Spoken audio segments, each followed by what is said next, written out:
When you hear about a military conflict happening in some vital shipping lane halfway across the world, it can feel, well, really far away. But the truth is, the ripple effects can be felt right here, everywhere, from the gas pump to the grocery store. So what we're going to do here is connect the dots for you, tracing the impact of the US-Iran escalation from the front lines all the way back home. Okay, let's just dive right in. To really get what's going on, you have to understand just how high the stakes are. This statement from President Trump really sets the tone, doesn't it? It frames a conflict that's all about escalating threats and some pretty intense military action. All right, so let's start at the very center of it all, the Strait of Hormuz. We're talking about one of the most critical channels for global trade in the entire world, and it's become a military flashpoint. The scale of this operation is, well, it's just staggering. The Pentagon says over 5,000 targets inside Iran have been hit by U.S. and Israeli forces. I mean, we are not talking about a small skirmish here. This is a massive, coordinated military campaign. And what's the result of all that? Well, according to the Pentagon, these strikes have led to a 90% drop in ballistic missile attacks coming from the region. And it doesn't stop with missiles. There's also been an 83% decrease in these one-way attack drone launches. So these are the numbers the military is pointing to as proof that the operation is working.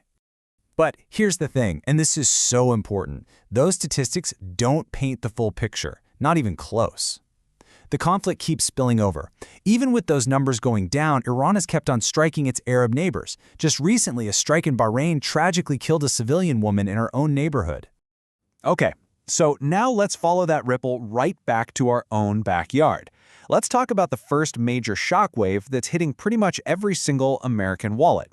And this is the part that gets super confusing for a lot of us. We're seeing this total paradox in the market. The price of crude oil, it's actually dropping.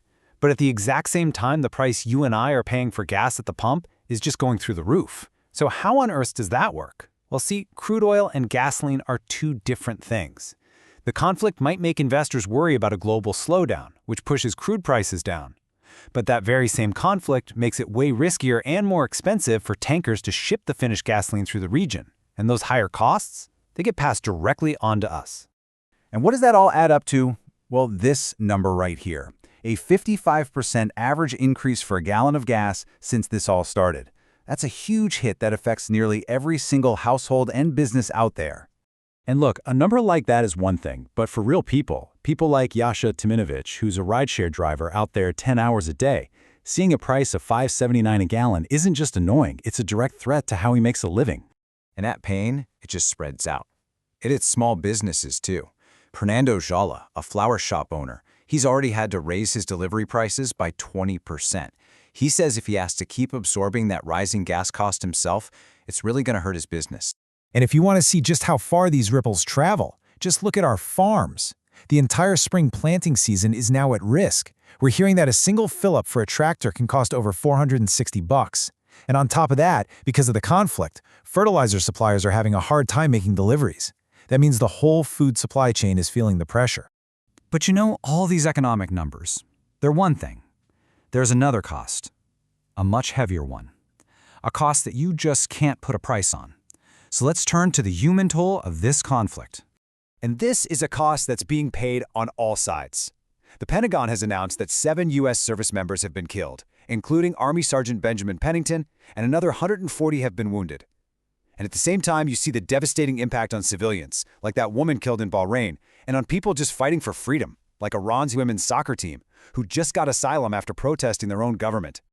So all of this brings us to the big looming questions, to the deep uncertainty about what the ultimate goal here even is. With all of these costs piling up, what's the end game?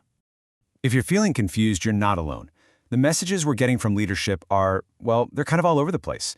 President Trump says the U.S. is very far ahead of its initial 4 to 5 week schedule.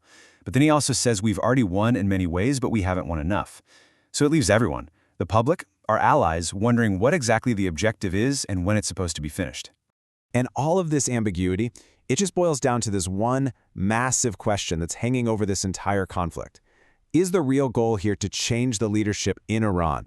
And when leaders were asked that question directly, here's the answer they gave, that it's obviously within the best interest of the United States and the West to no longer have a radical terrorist in charge of Iran.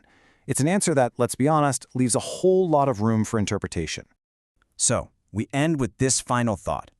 When you add up all the costs, the military cost, the economic cost, the human cost, both here at home and over there, it forces us all to ask a really fundamental question. In a conflict this complicated, with consequences this far-reaching, what does winning actually look like?